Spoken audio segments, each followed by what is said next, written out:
Hey everyone, welcome to Living in the Question podcast. I'm Sadie. I'm Maddy. We are so excited today to have James.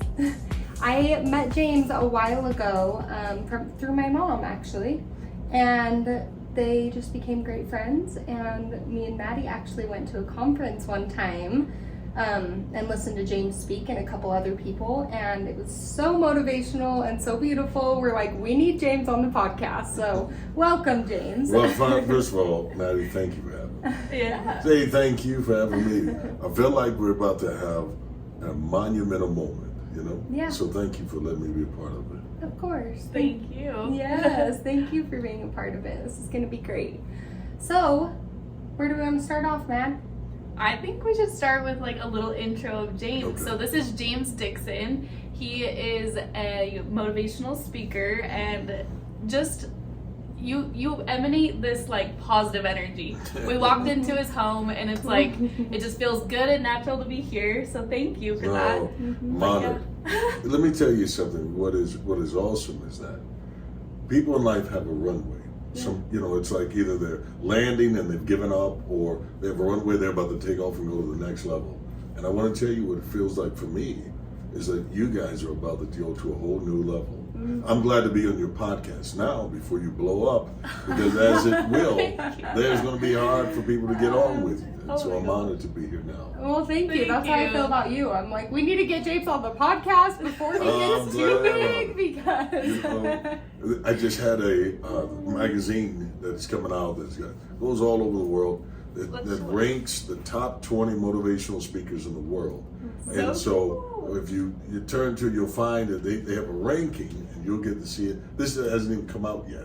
So we'll just find where the ranking. Yeah. James right there. There it is. So if you go to the rankings, they'll list the top speakers in the world, and for them to take and do so many stories on me to capture, like, how did I come about, to have Rolex and all those guys in it. So they have the top 20 speakers in the world. Wow. And they go number one, they give it to Barack Obama. Yes. Okay. Right? Yep.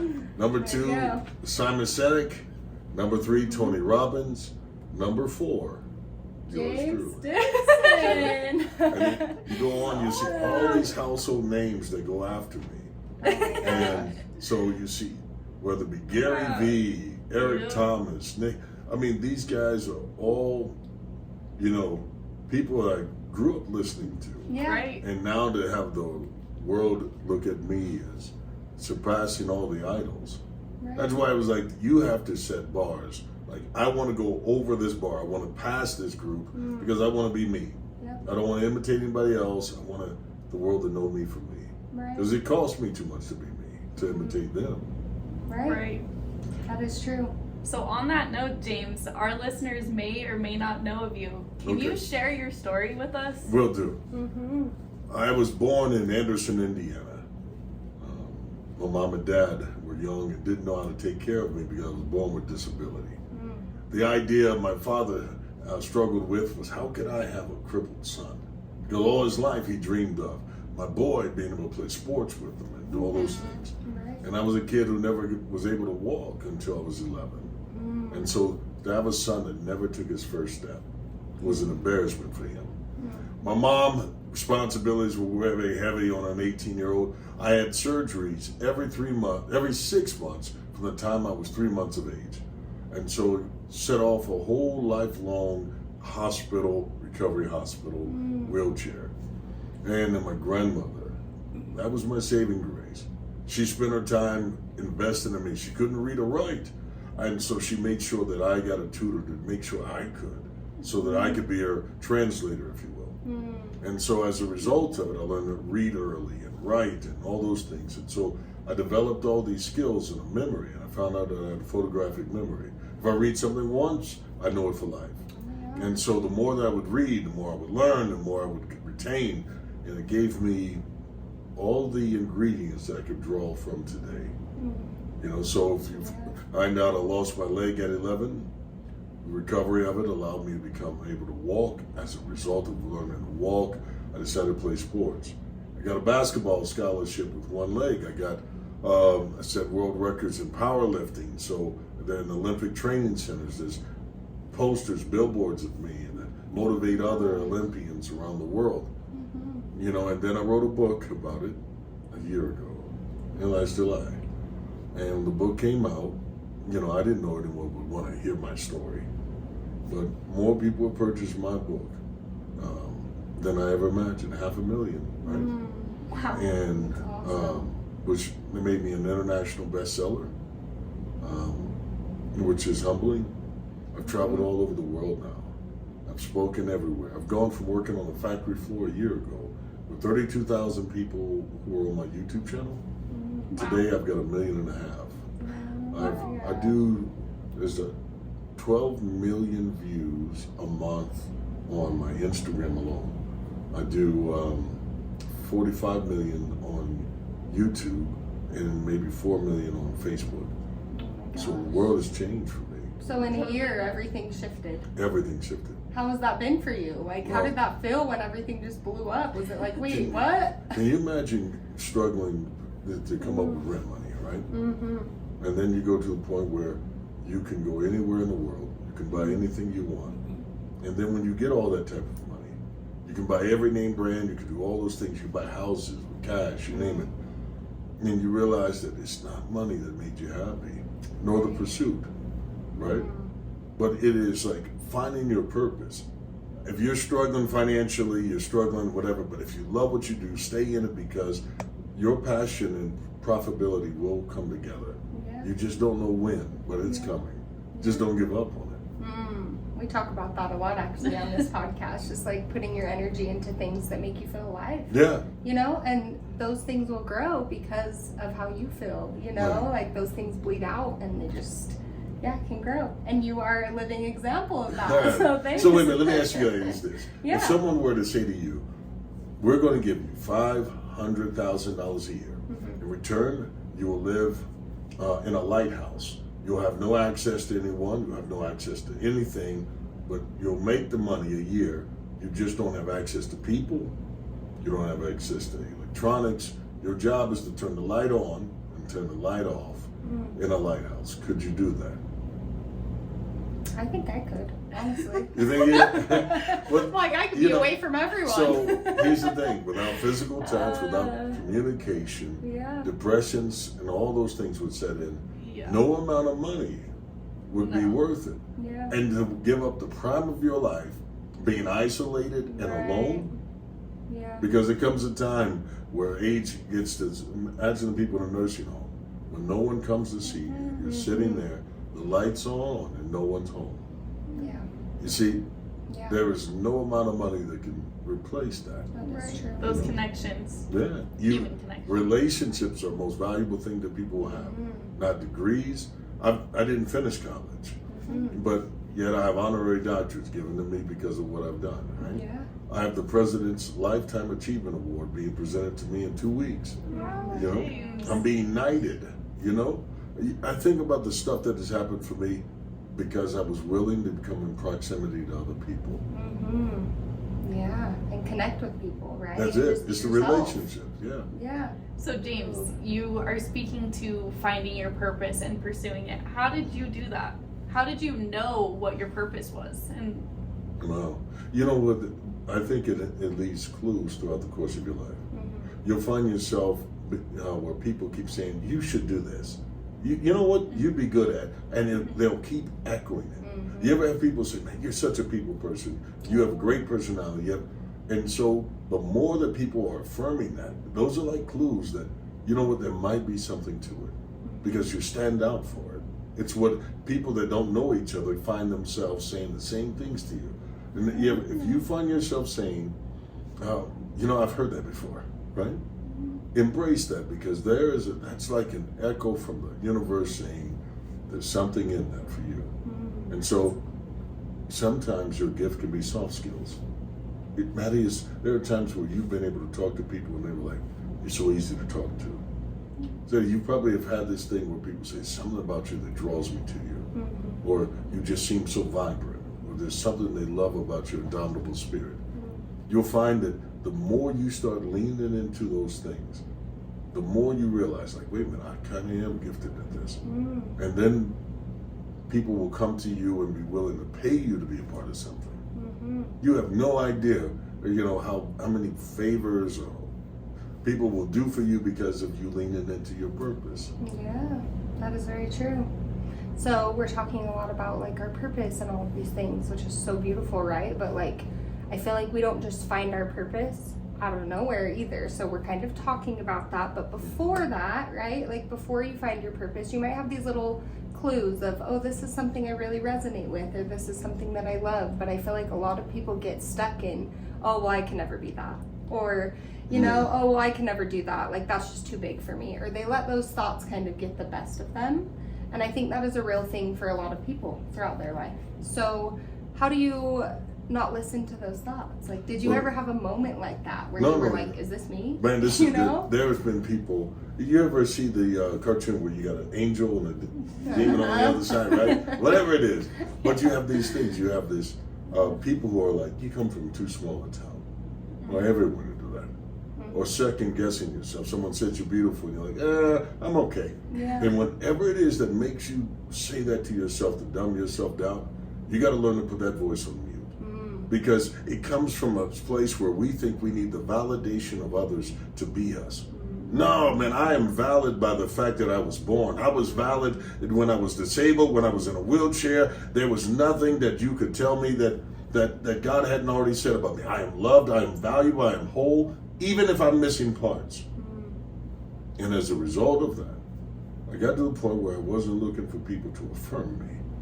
You don't have to tell me that I'm good. You don't have to tell me I sound well, or I know these things. It's not arrogance. It's like, I now know who I am. And since I know who I am, I'm not looking for you to tell me the blueprint. Because most people will say, first of all, Maddy, go to school, get good grades. And if you get good grades, then you can find you a good guy. Watch your weight, put a makeup on, do such and such. They'll tell you all these things to be a blueprint that give you a safe life. And then you end up living a life that others have wanted for you, and you realize this isn't what I wanted for myself. And so, what if you do all those things? You go get the degrees they tell you to go do, and you can't find a job. What if you do find a job, but it is horrible? What if you find that they say get married to the first guy that shows you interest, and you settle down with that person, you find that they're abusive and there's something wrong with them that way? Because you listen to other people and let them. Self-efficacy is the ability to trust your own judgment. And when that gut is talking to you, you have to listen to that and put the other voices on mute. The angel is you. The outside forces will always try to coach you to do stuff that they wouldn't do themselves. Yeah, that's so true. It's trusting that intuition. I think some people are out of that practice, but it is just trying it out. Oh yeah. You just gotta experiment with. Your gut will tell you. You ever sit there and like, he's kind of creepy, and it ends up, he was a creep. He was a creep. I should have, but you have to talk yourself out of it. People are like, no, he's just different. That knife he carries around, and trying to stab people with that mask on his face. No, he's not. Like Jason's very sweet. They're like, no, he's not. He's not. Yeah. It's like you have to believe it even if you feel like you fully don't. You have to trust no matter what. Anyway, I love that we're talking about this, because me personally, this is like what I showed up wanting to talk with you about is when you're feeling stuck, how do you get out of that rut? Because for me personally, I'm in that right now. I feel this split where there's so many patterns and habits that I have, like how I create my world, right? Is, doing all of these things and just being like who I've always thought I was, right? But I've been noticing it's from these learned behaviors that I've learned from my parents or that I grew up with of like, oh, this is who I am. This is what I need to do to be successful, right? Or all these things that I've followed. I feel like I am in this split right now where I've been following all of those things. I've been navigating my life a certain way, and I don't feel aligned with it anymore. I'm at this stopping point where I'm like, oh my gosh, like this actually is not who I am, like how I've been living. Like, okay, I'm ready to like create a new me and step into that. I'm at that place, but it is that feeling of, well, what is my gut telling me? Who am I? Like, what is my gut saying? how do I navigate my world now? Like, how do I let go of these patterns and habits? All of those things are in my head. So I love that we are talking about this, because you know what I've always come back to is it really is my gut. Like, what do I feel inside? What is my intuition telling me about what I'm aligned with or what I love? I think you're gonna love this then. What you have is, it's if and when. Yeah. If I do this, when will this happen? Right. If I don't do this, and so when you're in the valley of if and when you don't know when this is going to happen, should I go this way? If I should have done that differently. But the thing is about valleys is that they pass. Mountain peaks, moments where you are at the summit of things going great, they will pass too. Yep. You just have to be balanced enough to believe that when things are bad, you're going to make it. When things are great, you're going to make it. Yeah. You balance the two by understanding they will come and go. You're a river, flow comes. Just don't get caught up being a pond where you think everything comes to die. You might have been born the child of your parents, but now you're the child of your own deeds. It's time for you to sign a brand new deed. Say, I'm going to believe in myself. I'm going to go after these things. I know this is against the norm, but I'm going against the current, because if everyone else is going this way and they say, to be successful, get an MRS degree, right? Well, that doesn't work for everyone, Yeah. right? And why should I settle for something? No, raise the bar. You are not a dying commodity. There is no expiration date on what you are and what you bring to the table. Man, you are valuable. If you were to think about the fact that you're in the top 1% of people on earth, because wealth, you say, well, I'm not wealthy. Compared to other parts of the world, you are. Yeah. And so if you're going to compare yourself to someone, get a good scale, because you're worth more than you give yourself credit for. Yeah. But then there's another thing. Don't be satisfied with where you are. Right. Come up with what you want to do. And then, like, instead of taking people's opinions, you find people that are doing what you think you want to do and see what they did. And what you'll find is that they tried and failed and tried and failed. And so it's kind of like bodybuilding. No one can go into bodybuilding. And let's say if a guy only works on his arms. See, big arms, but his legs are real tiny. It looks, it's not symmetrical, it's not attractive, it's not good looking, you don't want to, and then he had to put on skinny jeans, so it looked even worse. But imagine if you don't do that. What if you worked on all aspects of your talents? You tried different things, because you have to learn sales in life. Sales is your ability to talk people or persuade people or even present yourself. You're always selling a version of yourself to people as well. So sales is a part of it. Presentation, the way you carry yourself. I don't care what you are, if you're struggling, if you don't have money in your pocket, bend those shoulders back, chest high, head held high, walk in with a sense of confidence. I don't care when I didn't have money, I'd go into Nordstrom. And you know, sometimes the most arrogant people are the salespeople that can't afford the stuff they sell to you. Yeah. You ever had that experience where they tell you, this here is $14,000, you can't buy it either, but let me see it, you know? Like, I want to see what I'm about to take a selfie with it, and I'm a plan that one day I'm going to own this, you know what I'm saying? Yeah. And there's also the fact that most of the people are projecting lives they don't really live. Yeah. Right? And so when you look online and folks are like, man, I'm a ball, and we could all step out in front of the mountains there and we put jack winter coats on, right? And show the snow caps and then be like, man, we're in Switzerland. It is amazing. Like, yeah. Who would know, right? That's True. So Like, true. and then there's like people put on an image. Yeah. But the thing is, if you can imagine it, you can actually be it. So keep imagining yourself out of the valley, out of the ruts. You know, imagine that the person that you want in your life, imagine what they want them to be like, and they will manifest. Yes. You just don't, I promise you, whatever you're seeking is also seeking you. You just don't know when it's going to arrive. Love that. Which gave me Yeah. chills. Yeah, I love Yeah. that too. Yeah, I think that I love that you said this emphasis on looking to people, we call them like expanders, people who have done things that you want to do. And sometimes it's hard to not compare, like, oh, well, I'm so far behind. But they've been taking the steps for years, maybe their whole life, to get to this point, you know? And recognizing that you will get there, you just have to take the steps. It's the baby steps towards what you actually want and the life you want to create. Man, I'm going to give you something. Think about this. All right, so I was always big into rap growing up. You know, listen to rap. Yeah. So here's the thing. When rappers started rapping, everyone used to pretend to be the hardest gangster dude ever, right? So I remember listening to Ice Cube, and he was like, I knocked the dude in the jaw, knocked him out, went to prison, and then I was like, whoa, Ice Cube's the hardest dude ever. And then you grow up and you find out, wait a minute, he went to school at Juilliard, studied music, 2-parent family. Was 14 when he wrote these lyrics. Wait a minute, the Ghetto Boys took newspaper clippings, made up stories about how ghetto they were, and they were none of them, it's like none of these people really live like this. Right. And then they were like, these dudes are sellout. They over there doing Sprite commercials and all that stuff. Now everybody is doing this, right? But when you're the forerunner, the trailblazer, when you're the one in the family that doesn't want to do what everyone in the family has always done, sometimes you become a trailblazer. People want to tell you, come down this path. It's the path we've all gone down. Just because it was for them doesn't mean it was for you. Right. You see, someone has to create a two-way street. Someone has to create a highway. And the only way I can do that is if I forge a different path. Our family, if we keep just reproducing the same person, then somebody was unnecessary. Right. But man, what makes us wonderful is that there are nuances. Your personality is different. If you two were identical twins, you would still be different. And you have to embrace that difference. Family pressures and all the family pressures that you should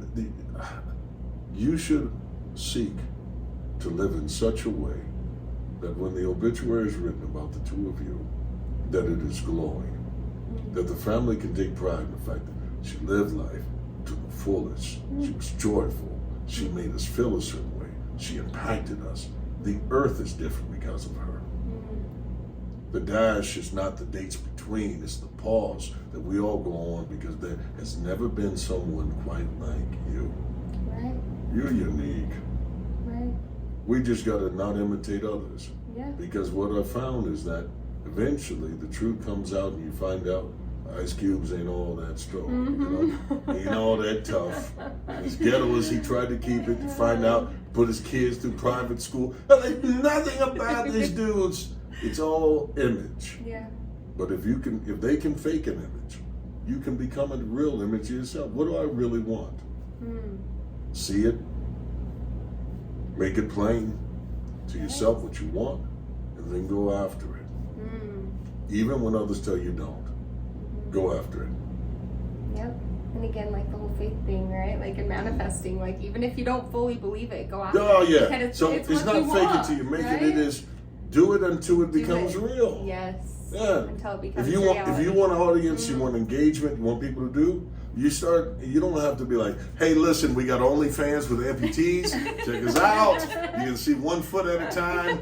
It's not that. It is, man, listen, I build one fan at a time until each one goes out and say, you got to hear what they have to say. You know? Right. So cool. Yeah. I love So that. we're talking about like leaving your legacy, your imprint on the world. James, what is yours? What are you hoping to leave behind with sharing your story and impacting so many people around the world? Listen, I'm going to be the person who'll be known for the fact that everything I had to face eventually had to face me. Because I learned that I was more than an amputee. I was more than a black kid born in the inner city. I was more than poverty. And I was the one who overcame something so I could become something. And so my legacy will be that I left a trail for others to follow. I gave no excuse. I didn't let amputees, taught them how to be effective, how to live life without limitations. I showed that I went back and got, like for me to go from needing prosthetics so I could walk and live my life to now, I went to Baylor University and gave away scholarships so that people can become doctors so that they will take care of future amputees. For me to flip my life from last year, I worked in a factory. This year, I'm giving out scholarships to put doctors through school. That is legacy. Insane, yeah. That is. So talk to us about how that came to be. Okay. Well, I'm going to tell you, this is amazing. I was doing the same work for more than 10 years, posting stuff, speaking about the same things. Every day, different places in small venues. And then all of a sudden, I got to a big venue and everyone heard what I was saying in the dark, right? So the work you do in private, that's the dark. The work you do when no one's watching, that's the dark. But what happens in the dark that you don't see is that midnight turns into a new day, even though it's still dark.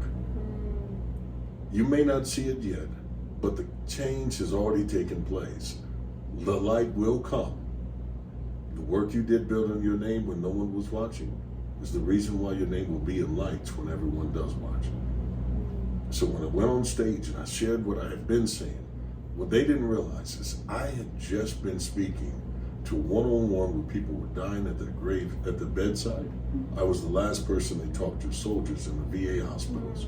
I was there when children who were terminal were dying. I was there at children's hospitals. I was there when kids aged out of foster care and now they have no family, and I had to encourage them. So when I did it in an audience of one, I got so many reps in, 7,300 plus people I worked with when no one was watching. So then when I got in front of 10,000 people at one time, all they got to do was I witnessed what I had perfected 7,300 times when no one knew I was doing it. Wow. It's the commitment, right? Yeah.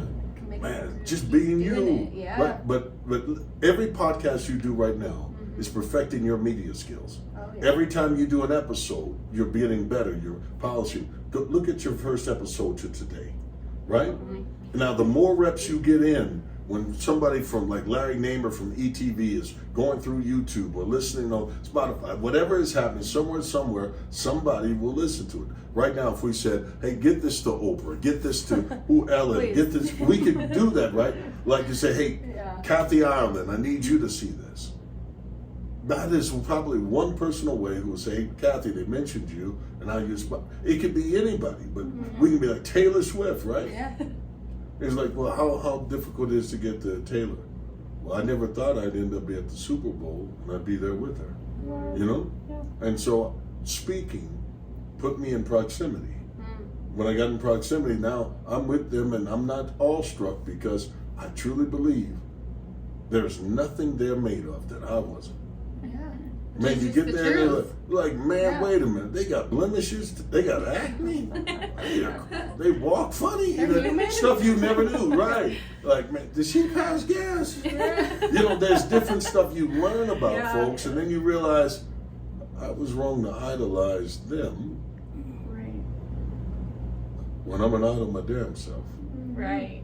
We're Well, equals. I'm thinking too along those lines of like you talk to these individuals, 7,000 of them, and that individual impact that you had on that one person is just as significant as Oh, speaking yeah, to come on. 10,000 people, right? Listen, you change that one life, and you change more than that. You change a whole bloodline. Yeah. They go back and they're Yeah. confident now. They overcome it. Like grandma lost her leg, and then the next thing you know, she's down and depressed.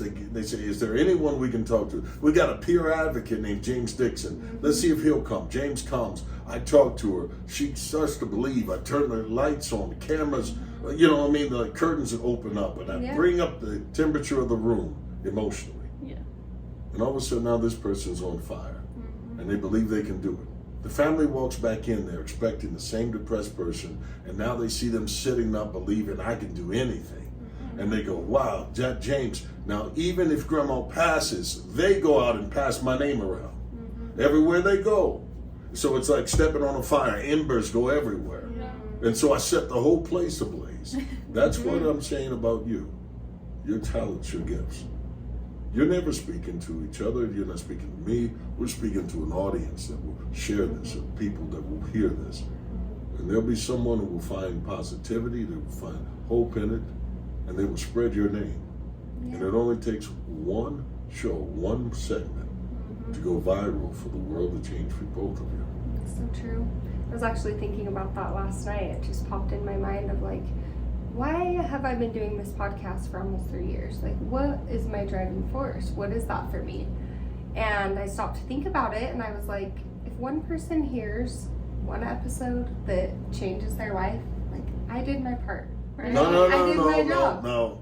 There's more than that. There's more than that. Listen, you are Okay, let's hear perfecting it. a skill. For Yeah, 3 that years, too, you've been right? perfecting, you've been getting better. Right. Man, you have to get better for where you're going. Yeah. Man, life has levels to it. So yeah, you reach one person. That's an emotional thing. I changed that one life. Yeah. That you've already done. Yep. But that is the beginning. Yeah. Your goal should be, I want to reach 1 million people and change their lives. Yeah. That's the type of talent you guys have. Yeah. Thank you. So it's Thank you. not Yeah, that appreciate one. it. No, that's a domino to the No. rest. Yes. Yes, that's kind of along the lines I was thinking, you know, just like that one person, you change something for them and it bleeds outward, right? Yeah, It that does, it ripple grows. effect. Yes. Yes. Leaning into that. Mm-hmm. Oh, I love that. This is awesome. Yeah, I it love is. this It conversation. I feel like a lot of people need like those motivational words just to know how to like get back up and keep going. Well- and, like, thank you for well, that. I'm gonna tell you- because you're doing it. Now they give me the word motivation, but I feel like I got something different. All right. Okay. So motivation is an exterior thing, Mm-hmm. right? It is like me placing my hand on top of your hand. I got you. Yeah. But inspiration is a thing that lasts longer. It's how it make you feel, and feel is something you carry with you. If I just tell you, you can do it, right? You can do it. You can do it. If I just say that, you go like, he said you can do it. But let me just show you something that is innately in all of us that was born in us, that gets pushed out of us. If you got kids or something, you've been here, you go, ta-da! What do? You go, ta-da! They raise their hands. Yeah, like, they do too. yeah, ta-da! And they just believe you. If you told a little kid, hey, you go in there and you use the bathroom, you do a good thing, ta-da! Or if you tell them to come in the room, every time you walk in, come in big, like ta-da, they will do it, right? And we start to get them, hey, be quiet, shh, it's not okay. Like, Mom, but look at this, and da-da-da-da. We tone them down until the volume is out. Dimming their light. Yeah, I was like, no, man, turn it up. I can remember being at a grocery store, and my son was with me, and a guy walks over and is standing too close to us, and my son looks up at him, and he goes, hey, little fella. And my son backs away from him and said, oh, he's shy. And so I turned and looked at the guy and I said, you apologize? And he said, for what? I said, for telling him he's shy. I said, you labeled him with something that I never gave him. And if I allow that moment to go by in life, he'll let ignorant strangers who walk up and put their faces to face with little kids, that's the norm. Yeah. And he was like, well, I apologize. I said, man, I'm raising him to be someone great. No, if he feels uncomfortable in a situation, he has the right to step away from it and not be labeled. The Yeah. weirdo was you. Who the hell told you? Should have said, sir, may I say something to your son? Yeah. You should have said that. I'm on your level. Am I shy? No, I didn't think so. Right? Yeah. Because I can't let others label you. And I'm saying to you, don't let the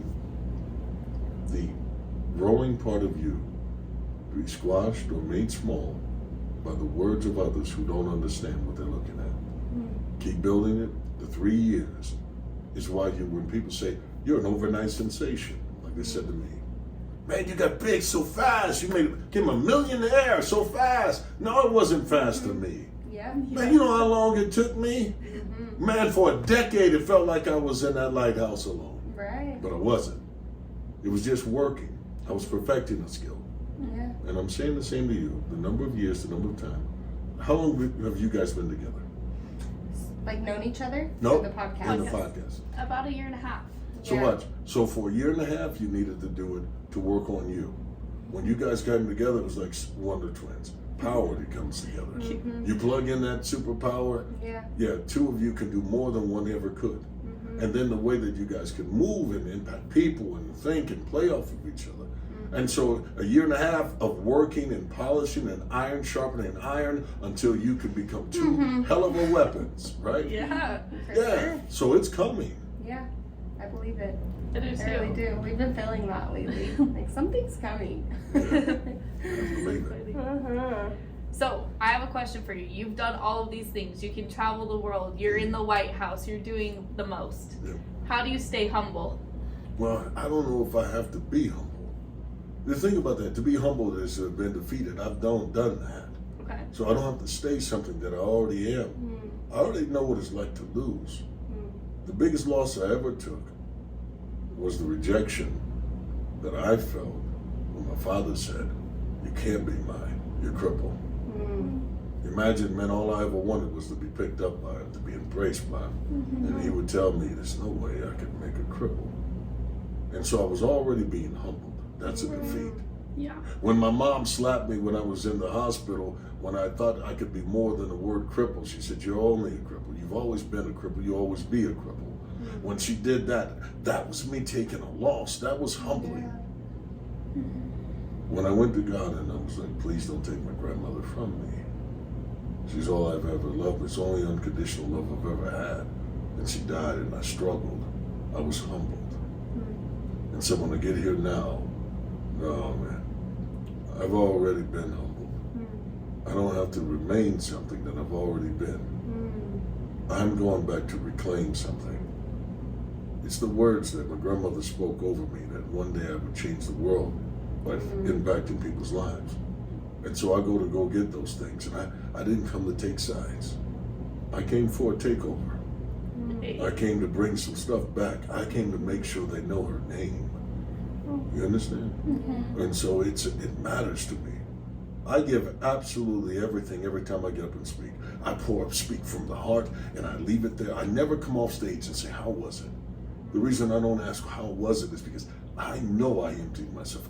Even as we're talking now, I am giving a part of myself to you, and I am leaving it with you, and I'm telling you that there is something in you that you're developing. Don't give up. Don't quit on it. Go harder. Be so powerful about it that you start pushing your brand. Hell, you should have the name of your podcast on shirts now when you're doing the show so that when people see clips of it, they know where to go. You should be subtle branding, saying things. Heck, there are things that you have to do. You must be your own biggest cheerleader until the fans show up. And then let them wear your brand. Yeah, I did love that. Do you want to talk about your book? Yeah, Let's do it. Yeah, we have to. I'm gonna let you hold it. Change All right, things here for it is. you. Let's talk So about it. I'm just going to say this about the book. Okay. All right, so the cover of it, you can see me standing here. I'm in my hometown, Anderson, Indiana. Right. What I was looking at in this photo, this was taken from a cell phone, actually. Okay. The cover of my book was that simple. iPhone photo. Right. And it was, I was staring up in the sky because I was saying, this is 3 years before the book was coming, was even a thought. I just happened to see a place where my grandmother used to work. And I went there and I was like, they were tearing down the building. The building was over here. The ground that you see there is real ground, that's the way it was. And I was staring over to the area where she would have worked. And I stood there and I imagined what she did when she was working to take care of me. She went to work in her 80s to take care of a little boy. You know what I mean? Back to the work. She lied about her age in order to go back to work. Wow. In order to take care of a kid that was crippled. And so I sit there and I was looking up and I was like, thank you. And they just so happened took that picture. So the picture you see, and it's like, man, it didn't body strength. I was coming back from the gym, so I had my wraps on and stuff. I was literally, and I stopped and I was thankful for the moment. Yeah. That I was like, man, I wish she could see me. And it just so happened that 3 years later when I'm writing the book, same gym, same thing. See, this is me with my leg off, I was preparing to put it on, and someone just happened to take those two photos. And when I looked through them, I was like, what would I be doing? Images of how I would want her to see me if she could see me today. And so I wrote the book and it became a national bestseller, then an international bestseller. I went over to London and I got an award that was gifted to me because of how many people purchased it, how many people loved it. You know how crazy it is to stand in line and have people talk about this book saved my life. When all it is, it's my diary. Yeah. That's all the book was. And then I wasn't sure of how to write a book because I'd never done it before. So I did is I took my phone and I just told the stories. And then I transcribed the stories. And when we transcribed the stories, I then gave it to my high school English teacher to edit. Oh my And when gosh. she edited, I love that. And then I gave it $300 to another guy to create the cover. He took those pictures. He comes back. He had 3 different color options. This was the one I went with, and he goes, "Wow." He said, "This will be," and sure enough, 24 hours after the book was out, I was a bestseller. And I was like, you guys can be 24 hours away from a life-changing moment. You're Fingers writing your crossed. chapters. Yeah. You just don't know how long will it take for you to transcribe and tell your story. Right. If someone asked you, let me do this. Maddy, tell me something about your background. Tell me about how you grew up. So I grew up here in Utah with good family, great parents, great brothers. I've been very blessed, but I kind of followed that same path that you were talking about. Go to college, find a person, I was trying to do all of those things. I did go to college, graduated, got a job, and then I started challenging those things and the belief system that I grew up with. And I was reflecting while we've had this conversation, like, I'm so lucky that I did challenge those things and that I was brave enough to do that, because we grew up in such a culture that it's hard to challenge what you've, especially the religion that we were raised in. But, and the way that those patterns, come out in the way that you're supposed to live your life. And I'm really proud of myself for the way that I have challenged those things. I have a master's degree, but I'm a florist, and I feel like I have a positive impact on people because I've seen so much and I've experienced so much, the highs and lows in life, that I can come to life in an empathetic way and show up for people from that place. And so I do think what you were saying really resonated with me about challenging the status quo. Don't follow the path of everyone else. That's right. Because you can't shine your light out if you're just trying to be like everybody else. No, you won't even. This is what I love. Also, your story it's not that you were just raised with good parents and good family. No, it was like, man, you were born with a specific skill set to challenge the norms. And as a result of it, you begin to just realize that being the norm isn't what you wanted anyway. Right. If you were just going to live the average life, you're saying, by average, I'm talking about if you're just going to do what everyone else does, were you ever necessary? So you weren't born to be like everyone else. Yeah. What does Maddy mean? What does the name mean? I don't know. Google that right quick. Okay. So you do that. Yep. Yeah, Google that. Okay. Because We're gonna this see. is what's Madison. been. Yes. Yeah, let's see what it means. So we're going to look up what Madison means. So, see, definition of Madison. Tell me what word comes up. Yeah, I'm very curious. You're like, I don't know. Yeah, so what does it mean? Madison means the son of Matthew or Matthew's son. So, No. Strength in battle, There you go. another meaning of so the watch name it. So Madison. take this, strength in battle. The I only like way that. that you can reveal your strength is if you have to go against something. You've done that. You're doing that. Yes. You're living out your purpose. Yeah. Before you got to that thought process, it was already set in motion. Well, they thought they were like, wait, Madison's the name we want to give her. Man, that was already assigned to who you would be. It would fit. You would grow into that. True, Yes, I'm true. supposed to be. Yep, I developed my own strength by going to battle against everything that told me what I was supposed to be. Right. I like that. Keep fighting. Yeah. Yeah. There's a warrior there, man, and that's how we become that. It's Yeah. beautiful.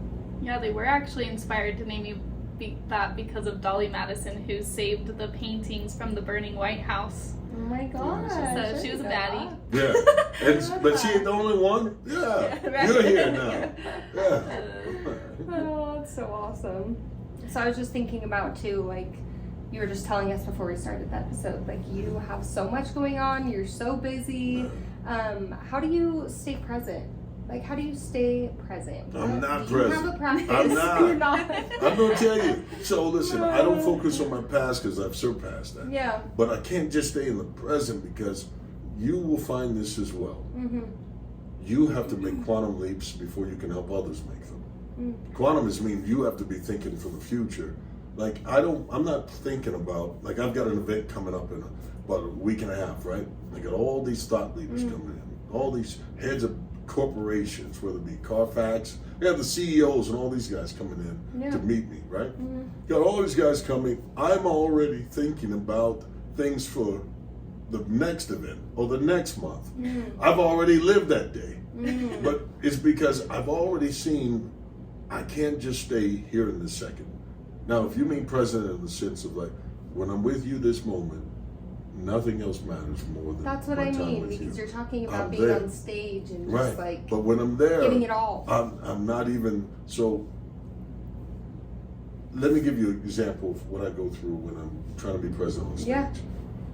Before, I'm always one of the first to arrive at an arena or at a speaking engagement, no matter what size. I went to South Dakota recently. It was the first time the arena ever had a sellout. It was with me. And so I look at it, and it had a 13-year history of bringing in speakers. First time they had a sellout, and I'm honored and humbled by that, right? Honored by it. So I go an hour before, and I sit in every seat in that arena before people can get in. And I spoke that the person they sit here, that the burdens that they carry, that the conversation wouldn't be about who's picking up the kids or any of those things, and not allowing them to drift, but that they could be so locked into the moment that they get what they came for. I sat in every seat, and I spoke that over every person that were coming in before they ever got there. And then as they were coming in, I stared and I was watching the people standing on a balcony, and I could see them as they were coming in. And every person that I saw in, I made an assessments. I could see how they were interacting, whether they were up, down, or whatever. And then I took a little sample size of people. I went by a bathroom and I saw them and speaking to them and getting to know their names and stuff, so that when I was backstage, I shift, man, and I figured, this is for this. I'm here to serve. I'm here to impact lives. And then when I go out, I use the names of some of the people I've met along the time, right? And I even would mention like the person sitting in seat 86B, right? Well, there's a person that I've already spoken, and people would turn, and that person would like me, like he thought enough about how did he know? I'm so present that I'm thinking about them, so I present a present. The gift is I acknowledge you so that you're acknowledged by people. The anonymity of sitting around and sit still and while he instills is not what I'm looking for. Right. I want an interactive moment with them where there's a transfer of energy and love. It's like the intentionality. There it is. So when I finished, my hour was up. I had just seconds left. And there was so much more I wanted to give, but the time had run out. And the people stood before I finished, began an ovation. 35 minutes went by between me and the next speaker, just so that the crowd could come down. Wow. When you can transfer love, passion, compassion, you know? Yeah. Well, I would just want to say to our listeners, like, how about we all try to give the gift of acknowledgement and understanding to other people, because you have no idea the impact that could have on someone's life. Their day, maybe, sure, but maybe it's a lifelong impact that you make by acknowledging someone else's presence and where they're at today. There we go. Yes, I love that. Thanks, Matt. Yeah, of course. Well, shall we? Should we wrap it up? Yes. So, go ahead and share your social, and I want to know what Superman is to you. Right. So my social security number is 30. No, that's not what Yeah, they'll take no, that. All right. So my social, just look me up at Superman is the number 4 real. Superman is for real. Or even if you just look up absolute motivation, you'll find me. Yes, Cool. and that is the name of his book, too. Superman. What does it mean to me? Yes. So if you haven't noticed, I keep increasing the size of this from time to time. Well, I Could do be weighing that. you down at some point. So my grandmother would put me in Superman clothes from the time I was a kid. Sure. And she said, "You're not crippled. You're a superhero. You just got to overcome your kryptonite. We'll find the way." And so my whole life was about breaking the chains of kryptonite. You see that imagery of it? It's about breaking the chain of whatever limitations are placed upon you. And so the S is a symbol of hope. And she told me that that's what you will be to somebody one day. But you have to make a choice to wear that. Yeah. Or I can wear the prosthetic and say I'm an amputee. There are things I can't do. Or I could become more than the sum of my parts and be made whole. Superman represents a symbol of hope. One man can make a difference for a whole generation of people, but he has to be willing to live for more than himself. And that's who I am. Beautiful. Yeah. Thank you guys. Like, we need to end it there. That was perfect. Thank you guys so much for listening, and thank you, James. No, thank you. Beautiful. Honored, man. We Honored. appreciate it. This really was so awesome. And to be in a new studio, you guys can see that we're in a new place. I feel like the last 5 episodes we've been in different places, so this is fun, and now we're here. On tour. We're on tour. So watch us on YouTube if you have not yet, because we are on YouTube now. So Yeah. And you can watch these videos on any of the streaming platforms as well, on Spotify, Apple Podcasts. So be sure to check out the video. All right, and the name of the podcast is Living in the Question. Living in the Question. You'll see James with us again. What? I'm coming back! I made it! Come back. I'm famous! No, I love that. Okay, well, have a good week, you guys. Thank you so much. Thank you.